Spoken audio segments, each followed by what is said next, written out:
اب اس پر ایک پروپیگنڈا کیا جاتا ہے کہ حضرت فاطمہ معاذ اللہ حضرت ابوبکر سے ناراض تھیں، لہذا میں نے جو کچھ بھی کیا وہ یا تو اللہ کی رضا کے لیے کیا یا آپ کے بابا محمد مصطفیٰ کی رضا کے لیے کیا، کہ حضرت علی اور حضرت عباس یہ دونوں حضرت عمر کے پاس آئے اور آ کر کہا کہ باغ فتح کے معاملے میں ہمیں بتائیں اور اس کی وضاحت کریں، جو بھی جس کا حصہ ہے اس کو دیں۔ حضرت ابوبکر کے دور میں اس کا معاملہ تھا، اس کو باقی رکھا۔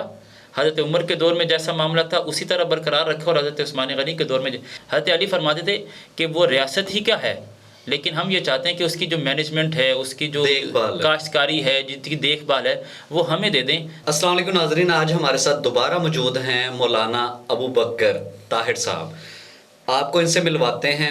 آج جو ٹاپک ہے نا وہ لوگوں کی فرمائش پہ ہے، باغ فدق۔ کیسے ہیں سر آپ؟ الحمدللہ۔ ابوبکر صاحب، آپ مجھے یہ بتائیں گے کہ باغ فدق کا مسئلہ جو ہے وہ حقیقت میں ہے کیا؟ باغ فتح کا مسئلہ تو حقیقت میں کچھ بھی، یہ بس لوگوں کا اپنا بنایا ہوا ایک مسئلہ ہے، حالانکہ یہ مسئلہ 1400 سال پہلے ہی یہ طے ہو چکا ہے۔ ٹھیک ہے، اب جو اس پر بات ہو رہی ہے، ہم اس پر تھوڑی سی بات لوگوں کو سمجھانے کے لیے، آپ کے ناظرین کو سمجھانے کے لیے یہ ہے کہ باغ فدق کو سمجھنے کے لیے دو چیزیں ہمیں سمجھانی چاہیے، ایک ہوتا ہے مال غنیمت اور ایک ہوتا ہے مال فے۔ اچھا، مال غنیمت اور مال فے میں فرق کیا ہے؟ مال غنیمت اور مال فے میں فرق یہ ہے کہ جب مسلمان دشمن سے لڑائی کے لیے گئے اور وہاں لڑائی ہوئی، تو جب لڑائی کے بعد اگر مسلمان فتح یاب ہوئے تو دشمنوں کا جو بھی حصہ، جو بھی چیزیں مسلمانوں کے حصے میں آتی ہیں اسے مال غنیمت کہتے ہیں۔ آپ یوں سمجھیے کہ لڑائی کے لیے گئے اور لڑائی ہوئی، اس کے نتیجے میں جو بھی چیزیں مسلمانوں کے پاس آ گئیں تو اسے مال غنیمت کہا جاتا ہے۔ ٹھیک ہے۔ اور مال فے یہ ہے کہ مسلمان لڑائی کے لیے گئے، لیکن جو دشمن تھا اس نے کہا کہ بھئی میں نے لڑائی نہیں کرنی، میرے پاس یہ چیزیں ہیں، آپ یہ رکھ لیں اور مجھے معاف کر دیں اور میرے سے لڑائی نہ کریں۔ اب اس وقت جو بھی چیز مسلمانوں کے پاس آتی ہے اسے مال فے کہتے ہیں۔ اس میں ایک چیز مجھے ذرا کلیئر کر دیں سر کہ مال غنیمت کس کے پاس جاتا ہے اور مال فے جو ہے وہ کس کے پاس جاتا ہے؟ مال غنیمت کے بارے میں صحابہ کرام نے، یہ غزوہ بدر میں سب سے پہلے یہ مسئلہ پیش آیا، اس لیے کہ اسلام سے پہلے جی جب بھی جنگ ہوتی تھی تو اس میں جب بھی دو لوگ آپس میں، دو طاقتیں آپس میں لڑتی تھیں تو اس میں جو فتح یاب ہوتے، اس کے جو بھی لوگ، اس کے جو مفتوح جو لشکر ہوتا، اس کی جو بھی چیزیں وہ اپنے حصے میں لیتے، تو جو جس پر قابض ہوتا وہ اسے اپنی ملکیت سمجھتا تھا۔ ٹھیک ہے، اسلام سے پہلے۔ بالکل۔ اب پہلا غزوہ ہے غزوہ بدر۔ اب بدر کے موقع پر یہ معاملہ پیش آیا کہ اب یہ کیسے تقسیم ہوگا، اب جس نے جس چیز کو لیا ہے کیا وہ اسی کی ہے یا اس کی تقسیم کیسے ہوگی؟ تو اس کے بارے میں صحابہ کرام نے نبی علیہ الصلوۃ والسلام سے سوال کیا اور اللہ تعالیٰ نے اس سوال کا ذکر قرآن میں کیا۔ سورہ انفال کی پہلی آیت ہے یسألونک عن الانفال، کہ وہ آپ سے انفال کے بارے میں یعنی مال غنیمت کے بارے میں سوال کرتے ہیں۔ ٹھیک ہے، تو اس کا جواب پھر آگے اللہ تعالیٰ نے قرآن میں دیا ہے، تو اس میں یہ ہے کہ جو مال غنیمت ہوگا، جتنے بھی مجاہدین، جتنے بھی لوگ لڑائی کے لیے جاتے ہیں تو وہ مال غنیمت ان سب میں تقسیم ہوتا ہے۔ جتنے سپاہی تھے یا جو صحابہ کرام وزیر تھا، جو بھی اس وقت تھا، مطلب صحابہ کرام جو بھی لڑائی کے لیے جاتے تھے، ہاں جی، تو وہ جو لڑائی اگر ہو اور مال غنیمت مسلمانوں کے ہاتھ آیا تو وہ پھر سب میں تقسیم ہوتا تھا، اسے مال غنیمت کہتے ہیں۔ ٹھیک ہے۔ اور مال فے جو ہے وہ بیسیکلی کس کی پراپرٹی ہوتی ہے اور وہ کیا چیز ہے؟ اب مال فے جیسے میں نے آپ کو بتایا کہ مال فے میں یہ ہوتا ہے کہ لڑائی نہیں ہوتی۔ ٹھیک ہے۔ اب چونکہ مسلمانوں نے اپنی تلواریں دشمنوں پر چلائی نہیں، ان کے گھوڑے نہیں دوڑے اور انہیں وہ ساری چیزیں نہیں فیس کرنی پڑی، اب ویسے ہی مسلمان گئے ہیں اور جو دشمن ہے اس نے کہا کہ یہ میری چیز ہے، یہ آپ لے لیں۔ ٹھیک ہے۔ اب شریعت اس کے بارے میں یہ کہتی ہے کہ وہ صرف اللہ اور اللہ کے رسول کا ہے، وہ حصہ، وہ چیز، وہ مال، وہ مجاہدین میں، صحابہ اکرام میں تقسیم نہیں ہوگی۔ اگر وہ ہتھیار ڈال دیتے ہیں، ہاں جی، اگر دوسری ہتھیار جو بھی جنگجو پارٹی ہے وہ ہتھیار ڈال دیتی ہے تو جتنا بھی مال ان سے ملے گا، ہاں جی، یا وہ شرط کے طور پر کہتے ہیں کہ ہم سے آپ یہ لے لیں تو ہمیں بخش دیں، ہاں جی، ٹھیک ہے، ہمارے ساتھ جنگ نہ کریں، تو وہ جتنا بھی مال ملے گا وہ حضور پاک صلی اللہ علیہ وآلہ وسلم جو بھی انبیاء وہاں پہ ان کے پاس چلا جائے گا، وہ ان کی پراپرٹی ہو جائے گی۔ ہاں، ان کے پاس ہوگا، ان کے اختیار میں چلا جائے گا، یعنی وہ مجاہدین میں تقسیم نہیں ہوگا، وہ نبی علیہ الصلوۃ والسلام کے پاس گیا، یعنی نبی علیہ الصلوۃ والسلام کے پاس چلا گیا، یعنی اسے مال فے کہتے ہیں کہ دشمن یہ کہے کہ مجھے بخش دو، میں لڑائی نہیں کرتا، اور اس کے عوض میں یہ چیز آپ کو دیتا ہوں، یہ باغ دیتا ہوں، یہ گھوڑے دیتا ہوں، یہ چیز دیتا ہوں. ٹھیک ہے. اب وہ جو مال دشمن سے ملا ہے اسے مال فے کہتے ہیں. اب اس کی تقسیم کیسے ہوگی؟ اس کی تقسیم ہوگی نہیں. ٹھیک ہے. وہ نبی علیہ الصلوۃ والسلام کے پاس چلا جائے گا، وہ 1% پراپرٹی. ہاں وہ حضور کی پراپرٹی ہے، اور نبی علیہ الصلوۃ والسلام کے پاس جائے گا. اب حضور اس کو جیسے چاہیں گے، شریعت کہتی ہے ویسے استعمال کریں گے، جیسے چاہیں گے، جس کے اوپر چاہیں گے وہ جس اس کے پر اوپر خرچ کر چاہیں سکتے گے، ہیں. جس کو دیں گے، وہ نبی علیہ الصلوۃ والسلام کی مرضی. ٹھیک ہے. وہ اپنی مرضی سے اسے کسی بھی طرف لے کے جائے. جس ٹاپک پہ ہم بات کر رہے ہیں باغ فدق، وہ مال غنیمت میں آتا ہے یا مال فے میں آتا ہے؟ یہ باغ فدق مال فے میں آتا ہے، اس لیے کہ یہود سے لیا گیا اور اس وقت لڑائی نہیں ہوئی تھی. ٹھیک ہے. انہوں نے ہتھیار ڈال دیے. انہوں نے ہتھیار ڈال دیے. نبی علیہ الصلوۃ والسلام کو یہ باغ دیا، کھجوروں کا باغ تھا. انہوں نے کہا کہ یہ آپ رکھیں.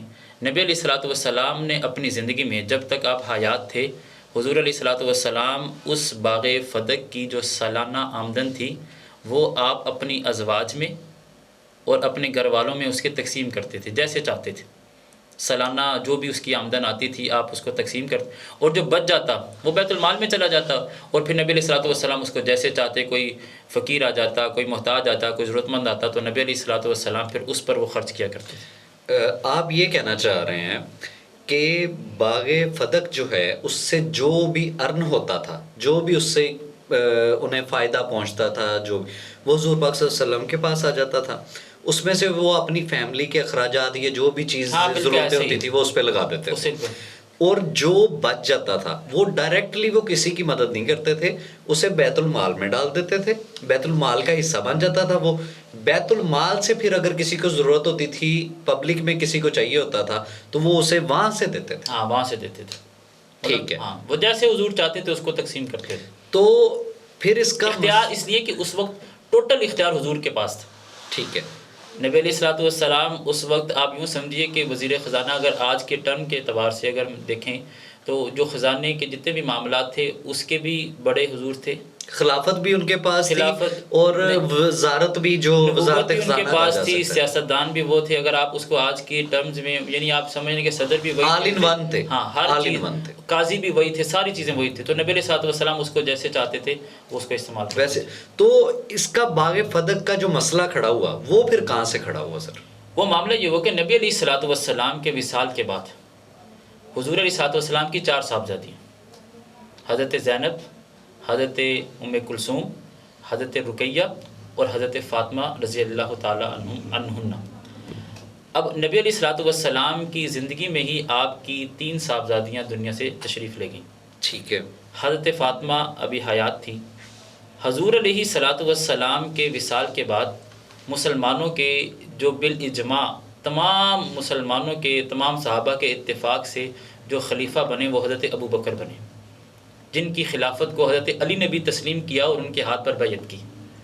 ٹھیک ہے. حضرت فاطمہ حضرت ابو بکر کے پاس گئیں کہ میرے بابا کا جو باغ ہے جسے باغ فدق کہا جاتا ہے وہ میرے والد صاحب کا ہے، میرے حضور علیہ الصلوۃ والسلام کا ہے، میں ان کی بیٹی ہوں، تو اس حیثیت سے میں آپ سے مطالبہ کرتی ہوں کہ وہ باغ مجھے دے دیا جائے، اس لیے کہ اس کی وارث میں ہوں. تو حضرت ابو بکر نے فرمایا کہ لا نورث ولا نورث، حضور علیہ الصلوۃ والسلام کا فرمان ہے کہ ہم انبیاء نہ تو وارث بنتے ہیں اور نہ ہی وارث بناتے ہیں. حضرت فاطمہ نے جب یہ سنا اور اس پر جو بھی ڈسکشن ہوئی اس کا خلاصہ یہ ہے کہ حضرت ابو بکر نے فرمایا کہ نبی علیہ الصلوۃ والسلام کی کوئی بھی دنیاوی چیز وہ وراثت میں تقسیم نہیں ہوگی. اب وہ کہاں جائے گی؟ وہ بیت المال میں جائے گی. مجھے یہاں پہ آپ ایک تھوڑی سی چیز اور کلیئر کر دیں کہ حضور پاک صلی اللہ علیہ وسلم کے بعد ان کی جو وراثت ہے وہ بیسیکلی بنتی کیا ہے؟ آپ کا علم. اوکے. نبوت کا جو علم ہے جی، جو آپ نے امت کو دیا ہے، قرآن ہے، آپ کا فرمان ہے، حدیث ہے، یہی آپ اسی کا وارث بنا. العلماء ورثۃ الانبیاء، جو علماء ہیں وہ انبیاء کے وارث ہیں. اب انبیاء کے وارث کس چیز کے ہیں؟ انبیاء کے علم کے وارث ہیں. ٹھیک ہے. حضور علیہ الصلوۃ والسلام کے علم کے وارث ہیں کہ انہوں نے اس دین کی اس علم کی حفاظت بھی کرنی ہے اور اس پر عمل بھی کرنا ہے اور لوگوں کو اس کی تبلیغ بھی کرنی ہے۔ یہ جو باغ فدق تھا وہ حضور پاک صلی اللہ علیہ وسلم کے وصال کے بعد بیسیکلی گورنمنٹ کو چلا گیا، ہاں اس خلافت گورنمنٹ کو چلا گیا۔ تو گورنمنٹ نے جب حضرت فاطمہ رضی اللہ عنہا ان سے حضرت ابو بکر صدیق رضی اللہ عنہ سے جب مانگنے کے لیے وہ باغ فدق کے لیے مطالبہ گئے تو کیا، وہ انہوں نے مطالبہ کیا کیوں پھر؟ اس وجہ سے کہ اس وقت اس میں یہ چیز ہے کہ حضرت فاطمہ رضی اللہ تعالی عنہ وہ ان تک یہ بات پہنچی نہیں تھی۔ اس میں ایک بات تو یہ کی جاتی ہے کہ کون سی بات نہیں پہنچی کہ تھی؟ انبیاء کی وراثت وہ تقسیم نہیں ہوتی، نہ وہ وارث بنتے ہیں ٹھیک ہے، نہ وہ وارث بناتے ہیں، ٹھیک ہو گیا۔ اور دوسرے نمبر پر یہ ہے کہ حضرت فاطمہ حضرت ابو بکر سے یہ پوچھنے گئی تھی کہ جیسے میرے والد صاحب کے دور میں یہ باغ فدق کی جو آمدن تھی تقسیم ہوتی تھی، اب اس کو کون دیکھے گا؟ آیا وہ آپ دیکھیں گے یا وہ ہمیں سپرد کریں گے اور ہم اس معاملے کو دیکھیں گے؟ تو اس میں آپ یہ کلیئر کر دیں مجھے، حضرت فاطمہ رضی اللہ عنہا نے حضرت ابو بکر صدیق رضی اللہ عنہ سے مطالبہ کیا تھا باغ فدق کا، یا ان سے یہ پوچھا تھا کہ اس کے جو معاملات ہیں وہ کون ڈیل کرے؟ اس میں دونوں باتیں آتی ہیں، ٹھیک ہے، اس میں دونوں چیزیں آتی ہیں کہ اگر مطالبہ کیا تھا تو تب بھی ان کا مطالبہ ٹھیک تھا، اس لیے کہ جب حضور علیہ الصلوۃ والسلام کا وصال ہوا تو حضرت فاطمہ نے یہ سمجھا کہ میں اب اپنے بابا کی وارث ہوں، تو اس حیثیت سے اگر وہ مطالبے کے لیے گئی تھی تو ان کا جانا ٹھیک تھا۔ ٹھیک ہے، اور دوسرے نمبر پر اب اگر یہ معاملہ تھا تو انہیں اس کا پتہ نہیں تھا اس حدیث مبارکہ کے جس کے بارے میں بتا چکا ہوں کہ لا نورث ولا نورث۔ اور دوسری صورت اگر یہ ہے کہ وہ گئی تھی تو وہ کس لیے گئی تھی؟ وہ اس لیے گئی تھی کہ جیسے اس کے معاملات پہلے تھے اب بھی ویسے ہوں گے یا اس میں کوئی تبدیلی واقع ہوگی۔ اگر انہیں معلوم تھا تو اس حیثیت سے گئی تھی کہ وہ یہ پوچھنے گئی تھی کہ اس کے معاملات اب کون دیکھے گا، اور اگر نہیں معلوم تھا تو وہ مطالبے کے لیے گئی تھی۔ تو دونوں صورتوں میں حضرت فاطمہ کا حضرت ابوبکر کے پاس جانا وہ ٹھیک ہے، ٹھیک تھا، ٹھیک تھا۔ ٹھیک ہے۔ اب حضرت ابوبکر کا جو جواب ہے وہ بھی 100% ٹھیک ہے۔ اب ان کا جواب کیا تھا؟ حضرت ابوبکر نے یہی فرمایا کہ انبیاء کی وراثت تقسیم نہیں ہوتی، جو دنیاوی چیزیں ہوتی ہیں، جو جائیداد ہوتی ہے وہ تقسیم نہیں ہوتی۔ البتہ نبی علیہ الصلوۃ والسلام کے دور میں اس باغ فدق کے جو بھی معاملات تھے اور اس کی آمدن جیسے تقسیم کی جاتی تھی، ابو بکر نبی علیہ الصلوۃ والسلام کے جانشین ہونے کی حیثیت سے اس باغ فدق کی آمدنی کو ایز اٹ از ویسے ہی تقسیم کریں گے، اس میں ذرا برابر بھی نہ تو کمی ہوگی نہ ہی زیادتی ہوگی۔ حضرت فاطمہ نے جب یہ سنا تو آپ وہاں سے تشریف لے گئی۔ اب اس پر ایک پروپیگنڈا کیا جاتا ہے کہ حضرت فاطمہ معاذ اللہ حضرت ابو بکر سے ناراض تھیں، یا حضرت فاطمہ کا حضرت ابو بکر یا انہیں انکار کر دیا گیا۔ کیوں کر دیا گیا انکار؟ اصل میں اول تو یہ بات 100% غلط ہے۔ اگر اسے مان بھی لیا جائے تو ایک اور حدیث مبارکہ ہے کہ حضرت ابو بکر پھر بعد میں حضرت فاطمہ کے گھر تشریف لے کر گئے، اور پھر وہاں حضرت علی دروازے پہ آئے۔ حضرت ابو بکر نے کہا کہ میں فاطمہ سے ملنا چاہتا ہوں، تو حضرت علی نے کہا کہ میں پوچھ کر آپ کو بتاتا ہوں۔ حضرت علی پھر حضرت فاطمہ سے پوچھا کہ ابو بکر آئے ہیں، وہ آپ سے ملنا چاہتے ہیں، تو حضرت فاطمہ نے کہا کہ اجازت ہے۔ تو پھر حضرت ابو بکر حضرت فاطمہ کے پاس گئے، اور پھر وہاں جا کر یہ ساری معاملات، یہ ساری باتیں ہوئیں۔ تو حضرت ابو بکر نے فرمایا میرے پاس جو کچھ بھی تھا وہ میں نے سارے کا سارا اسلام پر اور آپ کے بابا کے کہنے پر نچھاور کر دیا، لہذا میں نے جو کچھ بھی کیا وہ یا تو اللہ کی رضا کے لیے کیا، یا آپ کے بابا محمد مصطفیٰ کی رضا کے لیے کیا، یا آپ اہل بیت کی رضا کے لیے کیا۔ تو حضرت فاطمہ نے اس وقت فرمایا کہ میں آپ سے راضی ہوں، میں آپ سے راضی ہوں۔ تو کوئی بات ہی ختم ہوگی۔ اب یہ بات اہل سنت کی کتابوں میں بھی ہے اور اہل تشیعوں کی کتابوں میں۔ ابو بکر صاحب آپ مجھے یہ ذرا کلیئر کر دیں، حضرت ابو بکر صدیق رضی اللہ عنہ کے بعد باغ فدق کا معاملہ آگے جو باقی خلیفہ آئے اس میں پھر کیسے چلتا رہا؟ یہ سوال آپ کا بڑا اچھا ہے۔ اس میں جو اعتراض کیا جاتا ہے روافظ کی طرف سے کہ یہ حضرت فاطمہ کا حق ہے، ہم اہل سنت کہتے ہیں کہ حضرت فاطمہ کا حق نہیں ہے، بلکہ یہ جو حضرت ابو بکر نے فیصلہ کیا وہ 2% درست ہے۔ ٹھیک ہے، حضرت فاطمہ کا جو مطالبہ تھا وہ 100% ٹھیک تھا۔ اب حضرت ابو بکر رضی اللہ تعالیٰ عنہ کے دور خلافت میں تو یہ معاملہ ہوا کہ جیسے حضور کے دور میں اس باقی آمدن تقسیم ہوتی تھی، حضرت ابو بکر کے دور میں ویسی تقسیم ہوئی۔ حضرت ابو بکر کے دور کے بعد حضرت فاروق اعظم کا دور آیا، حضرت فاروق اعظم کے دور میں بھی ایسا ہی ہوا. ایون کہ بخاری شریف کے ایک حدیث مبارکہ ہے جس کا مفہوم یہ ہے کہ حضرت علی اور حضرت عباس یہ دونوں حضرت عمر کے پاس آئے اور آ کر کہا کہ باغ فتح کے معاملے میں ہمیں بتائیں اور اس کی وضاحت کریں اور وہ جو بھی جس کا حصہ ہے اس کو دیں. تو حضرت عمر نے پھر حضرت علی سے یہ کہا کہ آپ مجھے یہ بتائیں کہ کیا حضور علیہ الصلوۃ والسلام کا یہ فرمان نہیں ہے کہ لا نورث ولا نورث، کہ ہم انبیاء کی وراثت تقسیم نہیں ہوتی، اور اس حوالے سے آپ یہ سمجھتے ہیں کہ یہ جو باغ ہے یہ حضرت فاطمہ کا حق ہے یا اہل بیت کا حق نہیں، بلکہ یہ کس کا ہے، یہ بیت المال میں جائے گا. تو حضرت علی رضی اللہ تعالیٰ عنہ نے اس وقت فرمایا کہ حضرت عمر سے کہا کہ آپ کی بات 100% درست ہے. تو حضرت عمر کے دور میں بھی یہ اس وقت جو خلیفہ تھا اس کے کنٹرول میں رہا، یعنی حکومت وقت کے پاس تھا. حضرت عمر کے بعد حضرت عثمان کا دور آیا تو حضرت عثمان غنی کے دور میں بھی باغ فدق یہ حکومت وقت کے پاس تھا، بیت المال. اور حضرت عثمان غنی کے بعد حضرت علی کا دور آیا تو حضرت علی اگر یہ سمجھتے تھے کہ یہ باغ فدق یہ اہل بیت کا حق ہے، یہ حضرت فاطمہ کا حق ہے، یہ حسنین کریمین کا حق ہے، تو حضرت علی نے بھی اپنے دور خلافت میں باغ فدق کو اپنے حصے میں نہیں لیا، حضرت حسنین کریمین کو نہیں دیا، بلکہ جس طرح حضرت ابو بکر کے دور میں اس کا معاملہ تھا اس کو باقی رکھا، حضرت عمر کے دور میں جیسا معاملہ تھا اسی طرح برقرار رکھا، اور حضرت عثمان غنی کے دور میں اس سے یہ بات ثابت ہوتی ہے کہ یہ جو لوگ باغ فدق کا نام لے کر اصحاب رسول اور خصوصاً حضرت ابو بکر صدیق رضی اللہ تعالیٰ عنہ پر تبرہ کرتے ہیں اور انہیں نشانہ بناتے ہیں، وہ 100% غلط ہے. ان کو حقیقت کا پتہ ہی نہیں، اور اس کا وہ جتنی بھی باتیں وہ صرف اور صرف محض اصحاب رسول پر تبرہ کرنے کے لیے. مجھے ایک چیز اس میں کویسچن ایک ریز ہوتا ہے، وہ میں کلیئر کرنا چاہوں گا آپ سے. جیسا کہ آپ نے بتایا کہ حضرت ابو بکر صدیق رضی اللہ عنہ جو تھے وہ حضرت فاطمہ رضی اللہ عنہ کے پاس اس واقعے ان کے مطالبے کے بعد جب انہوں نے کلیئر کر لیا تو وہ جب ان کے گھر پہ گئے ہیں، جب حضرت علی نے کہا کہ میں پوچھ کے بتاتا ہوں آپ کو کہ وہ ملنا چاہتے ہیں یا نہیں، تو جب انہوں نے کہہ دیا، حضرت فاطمہ رضی اللہ عنہ نے کہہ دیا کہ میں آپ سے راضی ہوں، تو اس کے بعد حضرت عمر اور حضرت علی جو ہیں دوبارہ انہوں نے کویسچن کیا نا کہ باغ فدق کا جب دوبارہ کویسچن کیا گیا تو وہ کیوں کیا گیا؟ اصل میں وہ کویسچن یہ نہیں تھا کہ وہ ہمیں دیں، وہ حضرت علی کا یہ مطالبہ تھا کہ اس کی مینجمنٹ ہمیں دے دیں. ایک تو یہ ہے کہ یہ چیز یہ ریاست کی ہے، اب ریاست اس کو دیکھ رہی ہے، ریاست کسی کی بھی ذمہ داری لگا رہی ہے کہ آپ نے اس کو دیکھنا ہے.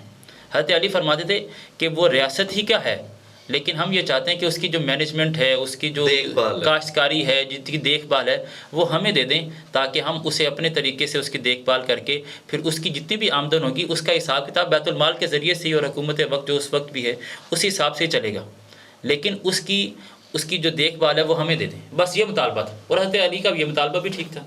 جی ناظرین، جیسا کہ آپ نے آج ابو بکر طاہر صاحب سے آپ کو ہم نے ملوایا، آپ نے باغ فدق جو کہ آج کل ہاٹ ٹاپک جا رہا ہے، جس کے بارے میں لوگوں کے ذہنوں میں بہت سارے جو ہے نا ایسی چیزیں آتی ہیں کہ یہ واقعہ کیا ہوا تھا، کیسے رونما ہوا تھا، اس چیز کو ہم نے کلیئر کرنے کی کوشش کی ہے آپ کو حوالے دے کر. اگر آپ کو ہماری ویڈیو پسند آئے ہمارے چینل کو لائک، سبسکرائب اور شیئر کریں، اور اس طرح کا اگر کوئی بھی ٹاپک آپ کے ذہن میں آیا آپ ہمیں کویسچن کر سکتے ہیں، ہم جس سے آپ جاننا چاہیں ہم انہیں بلا کر آپ کے سامنے اس ٹاپک کا جو ہے آنسر آپ کو لے دیں گے. ہمارے چینل کو بہت زیادہ شیئر کریں، لائک کریں اور سبسکرائب کریں. بہت شکریہ، اللہ حافظ.